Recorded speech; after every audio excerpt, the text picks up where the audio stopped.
and actually proposed the bid and then garnered support both financially and through the community, and they towed the politicians behind them. They didn't wait for the direction of the politicians. They, in fact, created the momentum. So I agree with you entirely. I don't think you need... I think it's about whether you want it, whether the people and the people involved want to create this event. And whether you need it is a big question. I mean, if you have this level of tourism, you know, there's a huge economic advantage in what you already have. I don't think personally that holding an event like this is necessarily about tourism or money. I think it's about other things. It's about perceptions of the country, and it's a greater platform than just worrying about how many tourists come here. Donc c'est vraiment une question de volonté. Est-ce que... Oui, je vais juste vous donner un exemple. Le Women's Forum était en anglais. J'ai reçu 3 injonctions d'huissier de transformer, de faire ce forum en français. Et sous peine, sous une menace d'avoir interdiction de faire ce forum. Eh bien, à la 3e lettre d'huissier, j'ai envoyé l'original de la lettre à l'Élysée en disant, si je reçois une 4e injonction de faire ce forum en anglais, le forum va quitter la France. Je n'ai plus jamais eu de réponse. Une anecdote sympathique. Patrice, avez-vous un point de vue différent de... Non, je n'ai pas un point de vue différent. Simplement, ce que je voudrais dire, c'est qu'en revenant au niveau du sol, parce que là, on est parti très très haut, ce qui est un peu désolant quand on est beaucoup, parce que je suis quand même beaucoup plus souvent à l'étranger qu'en France. Par moment, on est un peu surpris parce que je ne connais pas beaucoup de monde en France. Et en fait, les capacités sont gigantesques en France. Il y a tout. Il y a des sociétés techniques absolument fabuleuses qui réalisent des choses extraordinaires. Sinon, on ne travaillerait pas avec de grandes sociétés à l'étranger. Il y a des créatifs dont je ne vanterai pas les qualités pour ne pas les faire rougir sur scène. Donc tout est prêt. Nous, on est prêts. On est dans les starting blocks. On peut y aller quand on veut. Donc on attend l'opportunité et on aimerait bien pouvoir la réaliser et la vivre. C'est vrai qu'il y a des événements qui arrivent, il y a la coupe de football, il y a des tas de choses qui arrivent. On a toute la capacité de réaliser des performances fantastiques en France. Et d'ailleurs, à ce moment-là, je pense qu'on n'est pas assez fiers de ce qu'on a réalisé. Parce que quand on est à l'étranger, on est très surpris de voir que des spectacles comme Albertville, comme l'inauguration du Stade de France, la descente des Champs-Élysées par Jean-Paul Goude, sont des choses qui ont été vues, regardées et qui ont servi d'inspiration à de nombreux créateurs à l'étranger. Donc la France a une image de marque fantastique à ce niveau-là, au niveau créatif. Bien, alors donc on a fait un petit bilan. Maintenant, qu'est-ce qu'on fait ? Puisque apparemment, tout ce que j'entends, c'est qu'on a le talent, on a les technologies, on a inspiré d'ailleurs de nombreux pays dans le passé. Je vois ici que certains ici présents disent, n'est-ce pas acquis qu'un pays comme la France sait organiser un événement majeur comme les JO et d'autres. Donc voilà, on a tout. Qu'est-ce qu'on fait ? Et j'aimerais entendre de votre part ce qui pourrait changer, comment peut-on changer le paradigme, puisque manifestement le modèle qu'on utilise actuellement ne semble pas donner les résultats attendus, malgré tout le talent. Changer la France. Alors, non, changer notre état d'esprit. Non, il ne faut pas changer l'état d'esprit. Je pense qu'on est un peu des enfants gâtés. On n'est pas des enfants gâtés quand on a des gouvernements qui envoient un exemple comme ceux qu'ils envoient, et qu'à un moment, on n'est pas... C'est à nous, société civile, de nous mobiliser pour faire quelque chose. Il faut peut-être arrêter de compter sur le gouvernement, puisque de toute façon, il nous mène dans l'état dans lequel nous sommes. Donc, aujourd'hui, c'est à nous de nous prendre en main. Soyons, nous, des acteurs. Nous sommes des acteurs économiques de ce pays. La France a effectivement tout. Vraiment tout. Nous sommes considérés comme un des plus beaux pays et des pays les plus créatifs du monde. Eh bien, s'il y a quelqu'un qui a un projet de niveau national, eh bien, on peut peut-être, je ne sais pas, Renaud, si tu penses qu'on peut, en se mobilisant, essayer de soulever quelque chose qui est déjà de soulever un enthousiasme. C'est de voir que les gens, vous, ici dans la salle, nous, professionnels, tous les gens qui sont ici dans ce salon, à un moment se mobilisent pour un projet si tant est que l'idée soit bonne. La mobilisation de la société civile.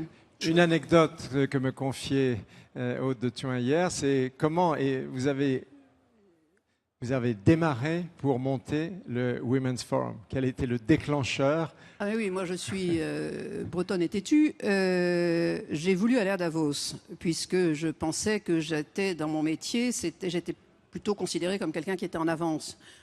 sur les tendances et tout ça. Donc je me suis dit, Davos, c'est un forum dans lequel on pense le monde de demain, donc j'y ai ma place. Donc j'ai voulu effectivement aller à Davos et je n'ai jamais eu de réponse à ma demande. Et donc, quand j'ai essayé de comprendre pourquoi je n'avais pas eu de réponse à ma demande, j'ai interrogé quelques femmes qui y allaient, qui étaient des amies, comme Anne Lauvergeon, Patricia Barbizet, et des femmes qui étaient dans des grandes entreprises. Et la réponse a été... Mais c'est normal, tu n'intéresses pas Davos parce que tu es une femme et que tu ne représentes rien. C'est-à-dire que tu as une PME. À l'époque, j'avais, je sais pas, 25 ou 28 salariés dans ma PME. Et donc, c'est vrai que je n'intéressais pas Davos. Donc, je me suis posé la question de est-ce normal qu'on puisse penser le monde avec uniquement la vision des femmes alors que nous représentons 50% de l'humanité? C'est à ce moment-là que j'ai décidé de vendre ma société et de consacrer l'argent de la vente de ma société à créer ce qui est devenu le Women's Forum, leader mondial. Belle initiative. Renaud, Ahmed. En réalité, on n'a pas très faim. Ah. Si je puis me permettre. Je reprends, on est un peu des gosses de riches, on n'a plus la dalle pour aller chercher. Alors, à un moment ou à un autre, quand on va aller voir des politiques, et je suis assez d'accord avec Aude, on va les additionner. Je crois que l'image de la personne primera sur l'intérêt du projet. Mais ça, à la rigueur, dont acte. À un moment ou à un autre, si on veut faire quelque chose, je ferai le même principe que les pigeons, il y a quelques semaines. Si on veut avoir un événement, on fait un bon buzz, d'accord? Et d'une certaine manière, c'est nous qui allons tirer les autres. Voilà. Choisissons juste l'événement et puis on fabriquera. Et à la rigueur, à ce moment-là, c'est la société civile qui poussera, plutôt que ce soit nous qui essayons de les mettre en avant, d'accord? Avec les résultats qui ne sont pas toujours extraordinaires, parce que je crois qu'il y a une question en disant tirons les échecs. Oui. Dans les faits, l'échec, c'est la dernière étape, on l'a raté, à chaque fois. J'ai été sur les JO de 1, 2, 3, ça fait ma 3e JO pour mon candidature des JO. D'accord ? À chaque fois, on l'a raté sur le final, juste sur la fin, pas sur le projet. Alors la première fois, on l'a raté parce qu'on ne répondait pas au cahier des charges. Il faut être honnête. On avait réparti tous nos sites sur tout Paris et il fallait faire globalement 3 fois le tour du périphérique pour trouver un site. Voilà. Globalement, on nous a dit non, attendez, vous êtes en dehors du coup, il faut concentrer la totalité à un seul endroit. Ça, c'était la première raison de l'échec. Pas non plus dire que... ensuite, la deuxième fois, tout a été concentré. D'accord ? Et là, on a manqué de fin, voilà, pour être clair. Là, on l'a manqué. La troisième fois, on a été limite. Et là, il a manqué 2 choses. C'est que, on est peu présent dans les instances internationales et que le lobbying, il se fait dans les instances internationales. Et ça, il faut y aller et il ne faut pas vouloir en avoir peur. Et ce n'est pas parce qu'on est français dans une instance internationale qu'on doit s'empêcher de faire la promotion de notre pays. D'accord ? Parce qu'il y a une certaine tendance à ça. On est français, donc on ne va pas faire la promotion. Ah, dommage. Les autres le font. Et le deuxième, c'est qu'il a manqué le petit déclic politique du final. Tout le monde en a parlé, mais il a été important. Voilà. Mais je pense qu'à un moment ou à un autre, si on se prend en main, on crée le buzz, on choisit l'événement et on peut tous y aller. Voilà. Vous avez déjà une 200 ou 300 supporters peut-être ici dans la salle que vous pouvez mobiliser pour... Avec le viral, on ira même beaucoup plus loin. Qui veut prendre la suite? J'aimerais bien rebondir sur une question qui est celle des 20 ans sans grands événements. On pose la question de la Coupe du rugby en 2007. Effectivement, nous, en tant que société civile, on peut s'organiser et on a des exemples très clairs qui sont ceux qu'on a vécu au Mexique pour le bicentenaire de la Révolution, pour le centenaire de la Révolution et le bicentenaire de l'indépendance, où véritablement la société civile s'est organisée pour qu'il arrive quelque chose et a poussé le gouvernement. Et nous, on était partie prenante de cette aventure, puisque nous, on est allé chercher la société civile pour l'amener avec nous devant le gouvernement et de leur dire on y va et on fait. Mais c'est au final le gouvernement qui décide de débloquer l'argent. C'est la deuxième étape, exactement. Aujourd'hui, la politique du gouvernement mexicain, puisqu'il change de président dans 2 jours exactement, enfin c'est depuis juillet, mais il prend possession dans 2 jours, ils se rendent compte que c'est plus profitable pour le peuple d'être heureux et de ne pas rester derrière sa télévision, et donc de se retrouver sur des places publiques, et donc de leur créer des événements culturels, de grands spectacles qui se passent sur des places publiques. Donc ils commencent à véritablement mettre de l'argent pour vaincre la violence et revenir sur l'éducation. Et c'est quelque chose qui devient très intéressant. Nous, on a ça aussi en France. Nous, on a quand même pas mal de festivals, on a quand même pas mal d'appels d'offres, on a de plus en plus de manifestations, assez peu à Paris malheureusement, mais en province, comme la Fête des Lumières à Lyon, comme ce qui se passe à Chartres, comme ce qui se passe à Festival de Amiens, Cannes. etc. Pardon ? Le Festival de Cannes. Le qui nous Festival porte de à Cannes, l'étranger. évidemment, au niveau international. Mais c'est des événements qui, les Mexicains aujourd'hui se disent, je parle bien de ce pays parce que je le connais bien, se disent ce qui nous importe le plus, c'est d'amener les gens dans la rue pour qu'ils vivent ensemble leur culture et leurs événements. Vous me faites penser récemment et repasser à la télévision le film, vous savez, sur Mandela quand il est revenu à la tête de son pays et qu'il a porté la Coupe du Monde, il y avait la Coupe du Monde de rugby dans son pays. Et il avait la vision que cette Coupe du Monde, si elle était gagnée par son pays, donnerait et apporterait quelque chose à son pays, qui était d'arrêter ce clivage, entre autres, évidemment, entre les Noirs et les Blancs. Et c'est un exemple absolument formidable que nous pourrions, nous, vivre en France. C'est-à-dire qu'il a eu une vision. Nous manquons de vision et nous manquons d'objectifs. Et si ce pays, la France, le nôtre, aujourd'hui continue à ne pas avoir de vision, on a vraiment, vraiment à craindre de notre avenir. Et donc, cette vision étant totalement occultée par les politiques, puisqu'ils sont entre eux et qui restent entre eux, c'est en gros je roule pour moi et je ne roule pas pour vous, c'est-à-dire que le politique se fait élire pour lui et non pas pour apporter quelque chose à notre pays, et c'est ça qui est grave dans leur attitude aujourd'hui. C'est à nous, si nous voulons prendre la main, si nous avons des projets et nous devons en avoir pour notre pays, parce qu'on ne peut pas continuer à vivre dans un pays dans lequel les jeunes vont se barrer parce qu'ils n'auront pas d'espoir et pas d'avenir. Donc allons-y, si on a des idées, on fait un groupe de travail, c'est facile à faire. Et effectivement, on mettra les méthodes, comme disait Renaud, le buzz, les pigeons, tout ça, ça fonctionne aujourd'hui et la France ne demande que ça. Et nous avons, nous adultes, une responsabilité de le faire pour nos enfants. Je peux invoquer un point. Il y a eu 2 questions, mais je vais l'évoquer parce qu'on l'a vécu 2 fois. Quand on pitch pour accueillir des grands événements, je crois que c'était pour moi, c'était un championnat du monde, et puis il y avait le GSM là. Okay. Pourquoi on l'a perdu ? Si je vous dis que quand j'ai pitché pour un championnat du monde, j'ai demandé à un politique de venir, viens, il faut me donner une caution. Il me dit non, vous imaginez, si je me montre et qu'on perd, eh ben, il n'est pas venu. J'ai perdu. D'accord. Ça, c'est pas vieux, hein, c'est il y a 3 ans. Sur le deuxième, sur GSM. GSM, c'est un petit peu un cas particulier. Il y a eu une vraie mobilisation globale de tout le monde, le ministère des Finances, tout le monde qui est allé, etc. Tout a été assez bien levé. L'Espagne, a eu plus faim que nous. Elle en a eu besoin. Barcelone en avait vraiment besoin de le maintenir. C'est le plus gros événement à Barcelone, il ne faut pas l'oublier. C'est des retombées économiques colossales. Bon, il y a eu un gros master sponsor. Voilà. Et c'est ça qui nous a fait perdre. Bien, alors il y a aussi des questions ici. Manifestement, il y a des représentants de start-ups, de jeunes qui commencent des entreprises et qui, je crois, aimeraient entendre, sinon, bien sûr, attirer des événements en France, c'est bien, mais encore comment et quels sont les conseils que vous pourriez leur donner pour faire des événements en France sans attendre les politiques, tout simplement avec des initiatives et en s'appuyant sur les start-up, entre autres, et les grands groupes comme les vôtres. Bon, alors je pense que c'est toujours bien d'aller à l'étranger, hein. Il ne faut pas hésiter. Hein. Ça oblige à penser différemment, ça oblige à s'adapter, ça oblige à rencontrer une autre culture, c'est quand même la base du travail. Et puis on rentre très très nourri de manières de faire différentes, de mentalités différentes, même au niveau technique. Hein. On apprend des choses, ce serait une forme de compagnonnage mondial. Et ça, il faut le faire de toute façon, surtout quand on est jeune. Je trouve que c'est là où j'ai appris le plus de choses. Et après ça, quand on revient chez soi, on a une espèce d'autre manière de voir la France et un espèce de décalage qui est, je pense, tout à fait dynamique et profitable.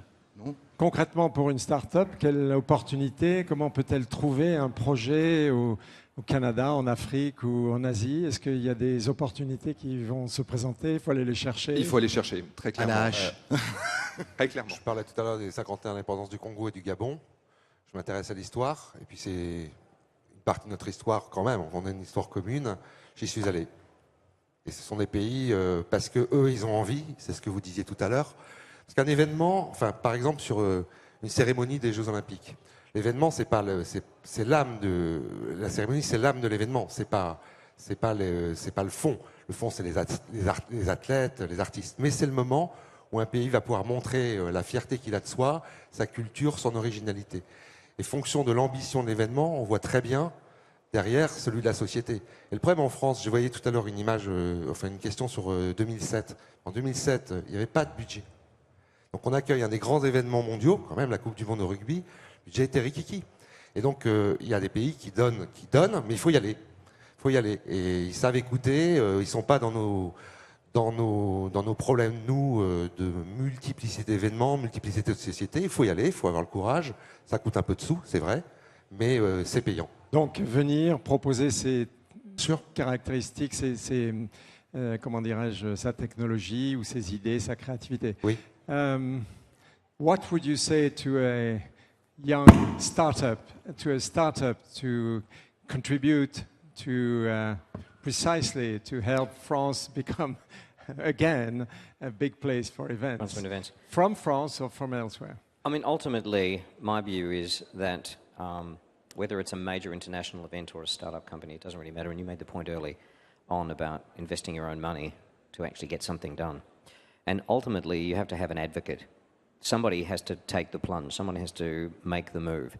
And I think it's very easy to refer to the government as this grey sort of entity that can easily sort of be lost, as well as you can cast the same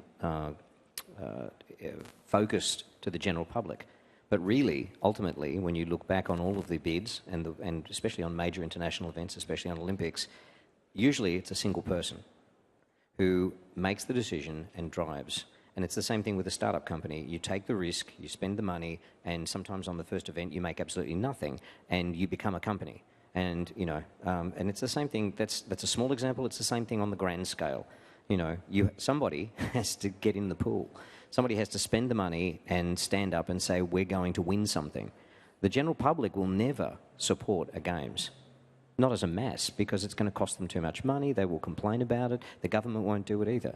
But ultimately, when the games come, everyone embraces them and they're a huge success. But somebody has to start. Somebody has to make that initial step, both financially and emotionally. Just a quick question.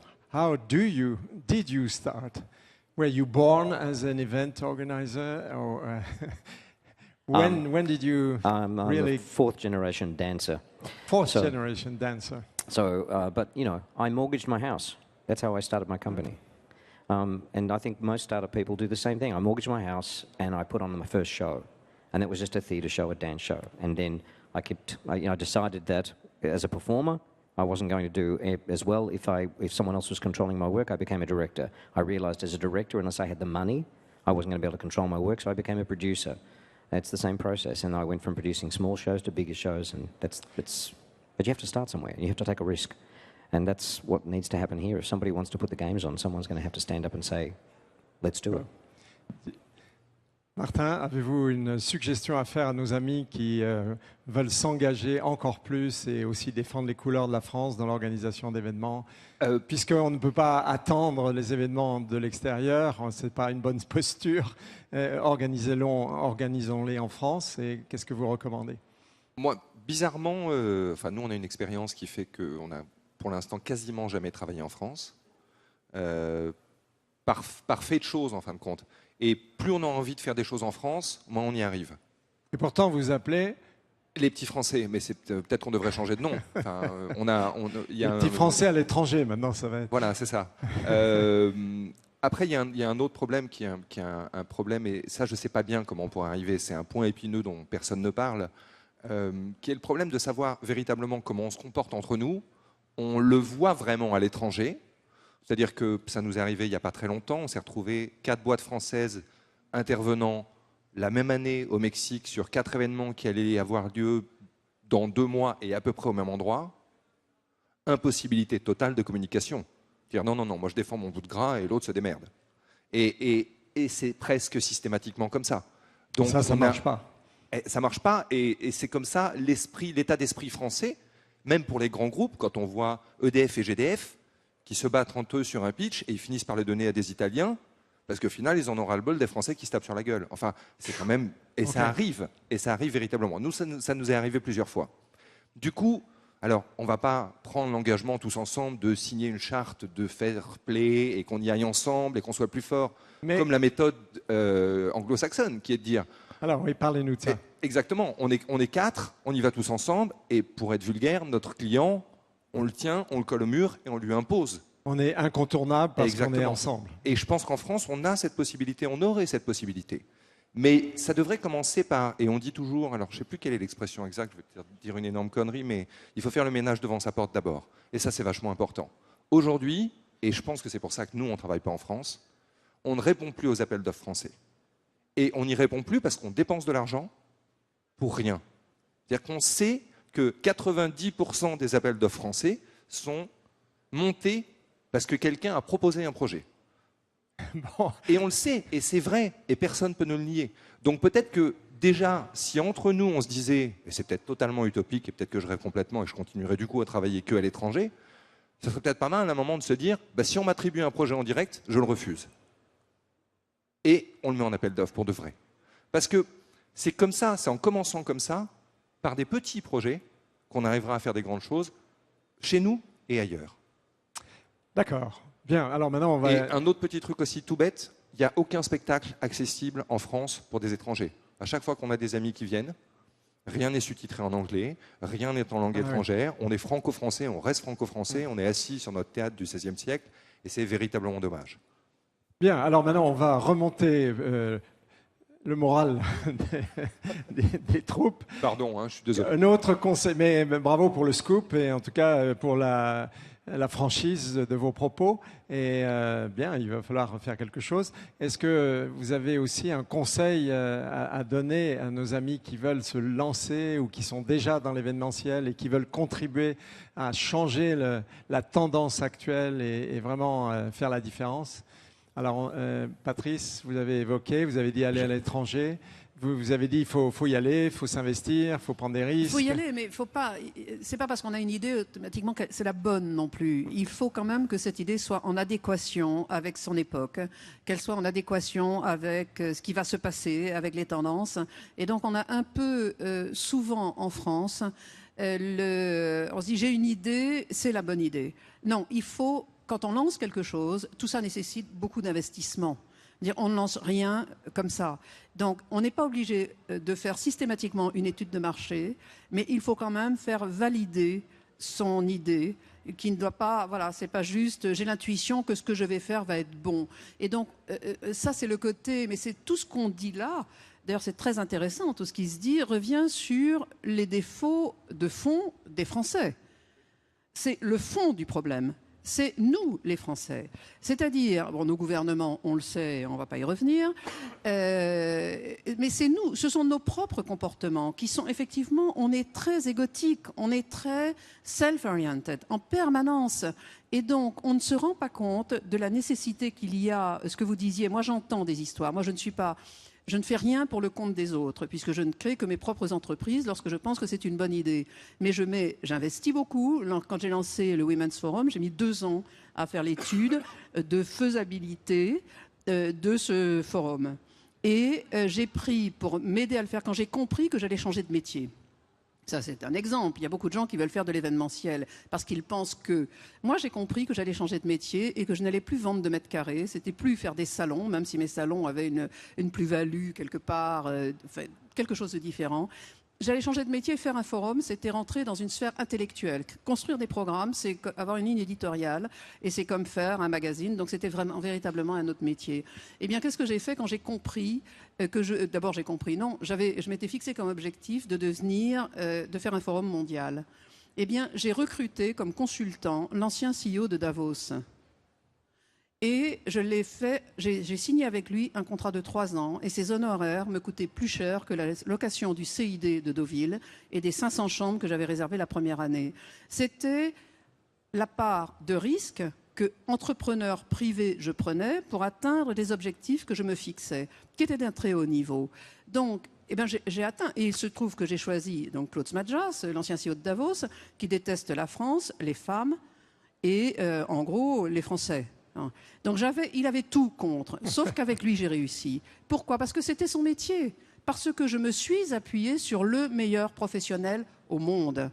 Et nous avons travaillé 5 ans ensemble. Et aujourd'hui, je recrée une société avec lui. Donc, quand il y a eu la crise économique qui m'a coûté, moi, le Women's Forum et ce qui m'est arrivé en Chine, À ce moment-là, j'ai arrêté de travailler avec Claude en lui expliquant « Je pense que vous êtes l'homme de l'ancienne économie et aujourd'hui, je dois prendre quelqu'un de plus jeune que vous. » Il a été humilié. Parce qu'en plus, il est orgueilleux, bon, tout ça, mais on s'en fout de l'orgueil. Mais il a quand même compris. Et j'ai recruté à ce moment-là quelqu'un de plus jeune et qui était dans cette économie qui n'était pas l'économie du passé, c'est-à-dire celle qui avait provoqué les subprimes, mais qui était dans une économie plus responsable et qui aujourd'hui continue à diriger le Women's Forum. Eh bien, je continue à faire la même chose aujourd'hui, c'est-à-dire qu'il faut s'appuyer sur des professionnels quand on pense qu'on n'a pas la réponse soi-même. Et il faut oser investir. On ne fait pas un métier comme ça, on ne rentre pas dans l'événement comme beaucoup de jeunes veulent faire parce que l'événementiel, c'est comme ça. Non, c'est un métier qui demande des codes. Merci. Je peux donner un peu. Bon, on parle des grands événements ou on parle des événements. Parce qu'à un moment, je dirais, les grands événements, c'est une mobilisation de plein de personnes. Les événements, en Paris, il sera créé 35 salons cette année. 35 nouveaux salons. Création. Création.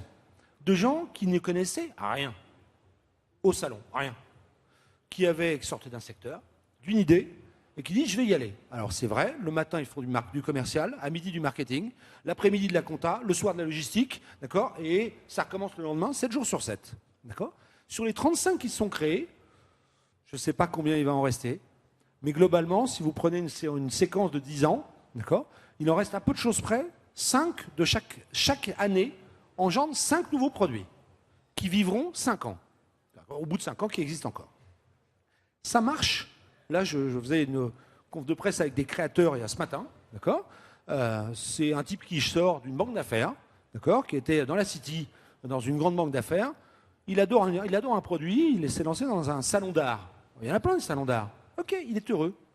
Une autre fille que j'aime beaucoup, une copine, qui a monté un salon sur Made in France. Ça fait un buzz énorme, génial, tip top. Bon, un troisième, il a créé un autre produit. Et c'est ça, c'est le cas sur 30 salons par an.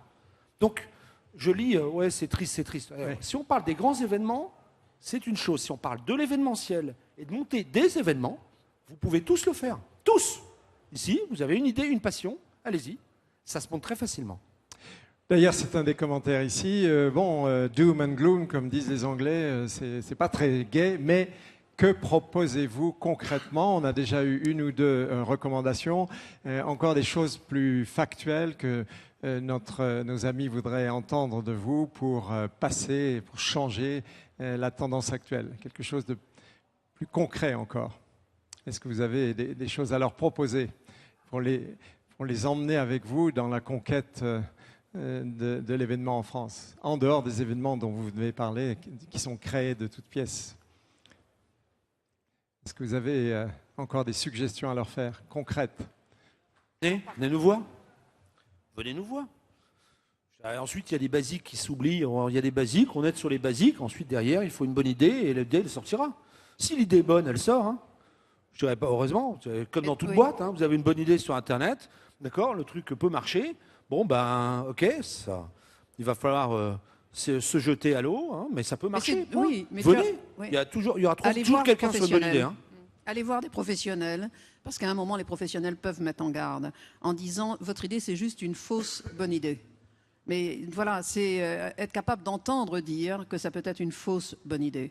Ça, en plus, les Français n'aiment pas trop. C'est comme l'échec, ils n'aiment pas parler de l'échec. On n'a pas cette culture-là. Mais c'est la réussite, on la doit, la plupart de nos réussites dans nos vies professionnelles, c'est parce qu'on est passé par l'échec. Et donc, il faut oser se remettre en cause. Et c'est tout le problème de fond de la France aujourd'hui, qui n'accepte pas de se voir comme elle est. Patrice. On peut aller un petit peu plus loin quand même et se dire qu'il faut avoir une grosse passion, beaucoup de travail, parce que ça, il ne faut pas se leurrer. Et puis, on a le droit à l'échec. Donc, c'est pas toujours parce qu'on a le meilleur consultant qu'on va réussir. On peut aussi avoir un consultant qui nous donne une mauvaise idée. Donc, il faut quand même... Moi, je pense que le mot oser, c'est le mot le plus important. Hein. Mais en sachant derrière qu'il va y avoir quand même beaucoup de nuits blanches hein, et de soucis. Mais ça marche. David, si on y croit vraiment, intérieurement. Merci. If we had such a debate in Australia, what would be the general viewpoint? What would your colleagues and event organizers, what would they say about the situation? I really don't think that there's the circumstances are that much different to be honest. I really don't. My company doesn't work very much in Australia either, to be honest, because, you know, it's a small country and the events there are few and far between. So, I mean, it seems to me from what I'm hearing that in France and in Paris you have lots of events. I don't think you've got an issue with events, unless I'm mistaken. I mean, this is a great event, and it's heavily patronised. There's lots of people. There's great suppliers, great practitioners here. I don't think there's an issue with events. I think there's possibly an issue with the mindset as to whether or not France and Paris in particular wants to get back into the world stage. You know, and that's a different sort of event entirely. That's a World Expo, you know, a World Cup, FIFA World Cup, and Olympics, winter or summer. And you have a fantastic tradition and history of staging those events. I mean, this is the home of the Olympics. Pierre Coubertin invented the Olympics. You know, this was where the first expo ever happened. This is where the Bureau of International Expos live. You've got everything here, you know, but you have to decide whether you want to court one of those events. Thank you, David, for this message of hope. Emmanuel Il a tout dit. Il a tout dit. Non, Alors, une petite chose que je voyais un petit SMS oui, tout c'est à l'heure la passer en formation. disant, en sortant des sentiers battus, Ozon, etc. Par définition, un événement, c'est un événement. Enfin, un événement doit être un événement. Si c'est un événement, c'est par définition qu'on a imaginé des choses, qu'on a osé des choses, qu'on est sorti des sentiers battus. Sinon, il n'y a pas d'événement. Donc, je pense qu'autour de la table, il n'y a que des gens qui sont excessivement ambitieux. C'était comme l'ETC qui sont leaders sur des innovations technologiques depuis tellement d'années. On essaye tous au mieux. Après, je rebondis sur une chose qu'évoquait Martin tout à l'heure, ce qui est absolument vrai. Quand on est à l'international, on est face à des compétiteurs qui viennent d'autres nations également, mais qui sont beaucoup plus portés ou beaucoup plus solidaires, à la fois par des instances de leur pays local, à la fois ensemble, etc. Et ce qui nous manque réellement, c'est vrai que quand on veut attirer des grands événements, c'est pas une petite société comme la mienne ou celle de Martin ou celle des uns et des autres, mais c'est ensemble, il y a peut-être un label à inventer qui intègre aussi précisément les startups, c'est-à-dire des gens qui ont envie, à qui on peut apprendre, peut-être quelque chose comme ça à imaginer, parce que des événements comme ça, c'est tellement grand de toute façon que c'est pas seul qu'on y arrive. Ça nécessite des compétences, des talents excessivement complémentaires, dont ceux des politiques d'ailleurs, parce que c'est un métier. C'est qu'un problème d'ambition, un label ambition, quelque chose comme ça. C'est pas mal parce que, pour finir et pour rebondir sur ce que disait David, c'est vrai que quand je vais à l'étranger, on a un truc quand même en France. On parlait de création. Alors c'est très prétentieux, mais on est capable quand même de faire un spectacle, de s'adapter à des pays, comme le disait David d'ailleurs dans sa présentation, de travailler avec des locaux, de les former, de s'adapter à une culture en Chine, au Qatar, aux États-Unis ou en Afrique. Il y a des pays, c'est beaucoup plus difficile. Et c'est vrai qu'on a, de par notre tradition historique du spectacle de rue, on a un langage relativement encore universel. On peut travailler partout. Voilà. Et si on peut travailler partout, on doit pouvoir parler de la même façon en France. Bien, nous allons commencer à clore ce débat. Je voudrais, moi, ce qui m'intéresserait, c'est de savoir si demain vous aviez les moyens, si demain vous aviez une baguette magique et si vous aviez cette intention forte de développer l'événementiel en France, ou en tout cas de faire des grands événements, que faites-vous si vous avez ces moyens-là? On peut rêver, n'est-ce pas? Quelle est la première chose, la chose la plus importante que vous allez mettre en œuvre pour déclencher cela? Moi, je ne crois pas à la baguette magique. Vraiment. C'est pas, on ne fait pas ça comme ça. Tout ça demande des investissements, demande du temps, demande de la réflexion, demande de la coordination, demande une logique, demande un marché. Enfin, il n'y a pas de baguette magique. On ne fait aucun métier sans baguette magique. Ou alors on est cinglé. Si on veut perdre de l'argent, oui, on peut. C'est pas de la baguette magique, c'est du bon sens. C'est de se poser les bonnes questions, c'est qu'est-ce que nous voulons faire pour notre pays aujourd'hui. C'est arrêter d'attendre des autres, c'est se prendre en main nous, et ensuite, dans un métier donné qui est le nôtre, pouvoir effectivement collaborer ensemble, arriver comme une puissance que nous pouvons représenter collectivement, sans attendre du politique rien, parce qu'une fois de plus, rien n'en attend. Je crois qu'on a compris. Mais bon, le message. voilà, pas de baguette magique, enfin, au secours. Le label, est-ce que ça serait ça, votre premier... Ouais, le label. Sorry, David. Yeah, no, I was just going to say just one thing. The interesting thing about what's being said, I still think comes down to the single question of whether people really want this to happen or not. Ultimately, there needs to be a willingness to do this. I think that there may be an implicit underlying arrogance about what's happened in the past, and especially in the last 20 years, because of what's happened before that, because France is the home of the Olympics, because of all that history you've got. And I know for myself, when my company has failed, and when I've failed... You have failed. Oh, God, yes, yeah. Several times? Terribly, yeah. I was on the border of bankruptcy twice. But when I failed, we have an expression in English, pride goes before a fall. What is it, sorry? Pride goes before a fall. Yeah? So when you're too proud, you expose yourself to vulnerability, because when you're hungry and you're keen and you're not proud and you're the underdog, you have a much better chance of winning, because you don't take a position where you believe you have a birthright for something.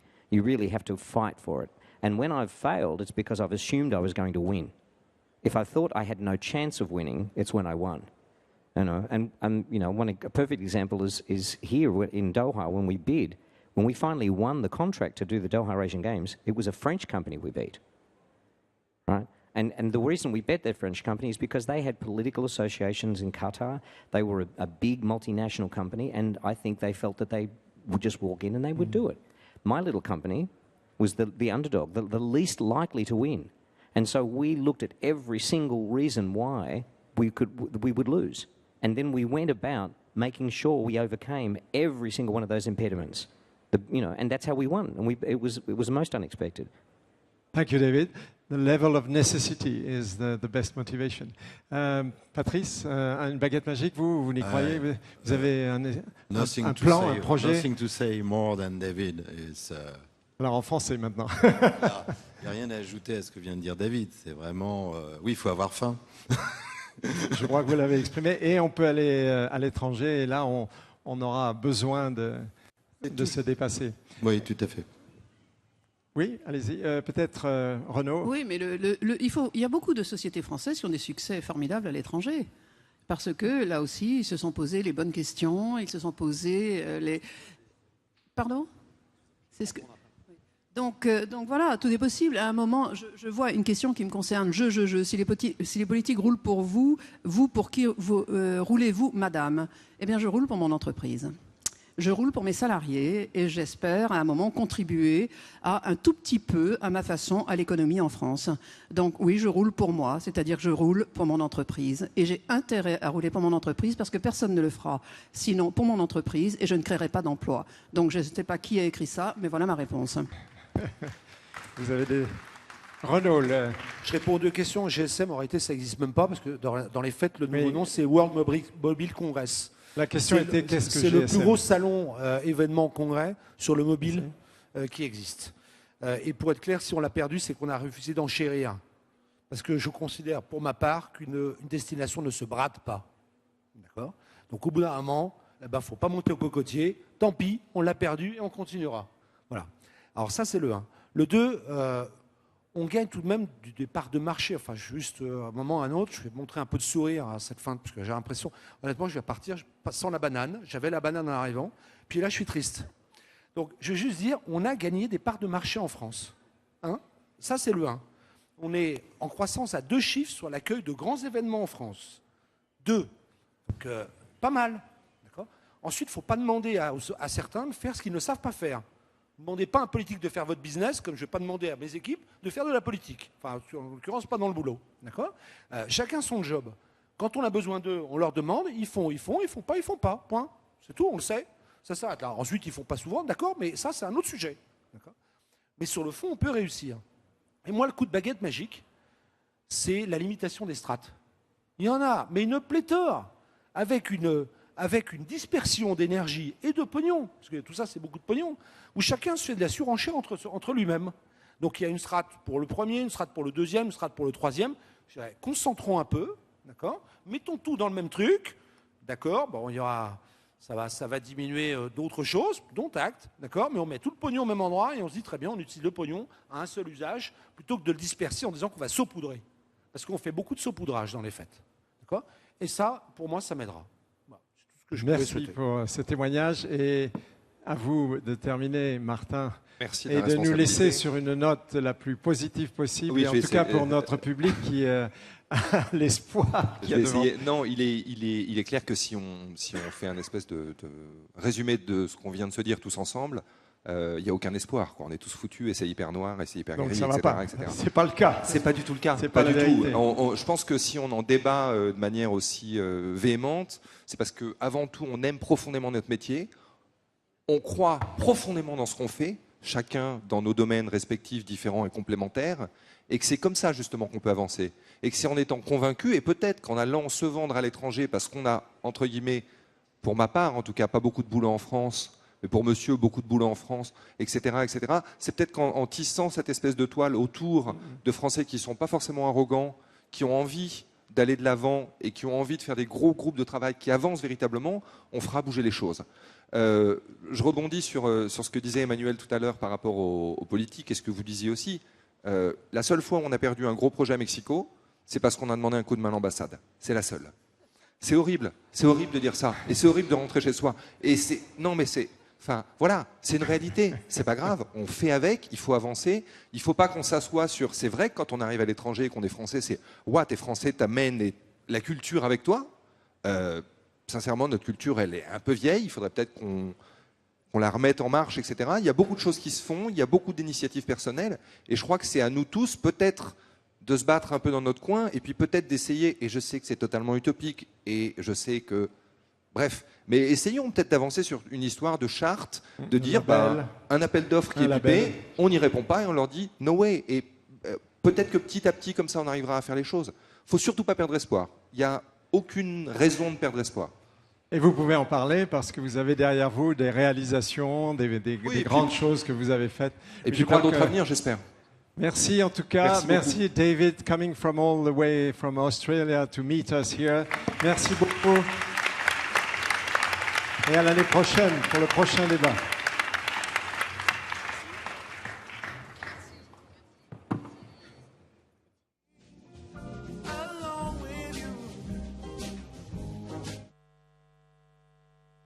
Cette conférence, maintenant nous allons retrouver Natalia qui se trouve sur le plateau de Arsenic. Arsenic spécialisé dans la projection interactive. Est-ce que tu es là, Natalia? Alors là il y a une chaise vide et on va retrouver Natalia.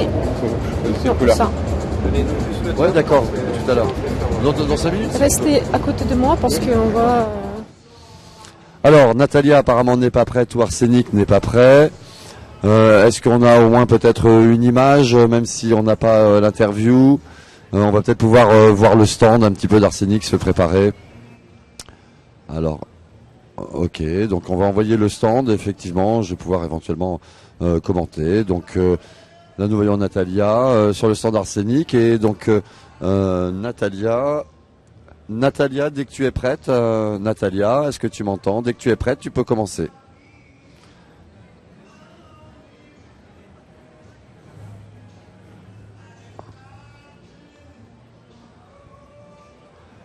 Donc, en fait, Natalia, on aimerait bien que tu commences.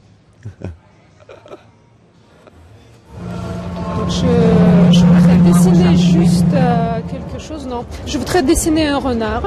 Je sais pas si ça... Non, c'est pas... C'est assez ressemblant, ça va. Ouais, c'est un truc absolument magnifique. On peut faire n'importe quoi et par exemple, dessiner. Qu'est-ce que j'ai appris encore? On peut... vous voyez le... On peut faire des jeux également. Ouais, jeux. Voilà. Ah, mais c'est les petits grenouilles. Voilà. Allez-y, et... vous faites glisser pour aller... voilà. Et l'objectif, c'est de choper le maximum. Bonjour, alors l'objectif de ce jeu, là, par exemple, c'est d'aller manger le maximum de petits moustiques et donc de faire le meilleur score. Voilà, donc c'est des tables tactiles qui existent également.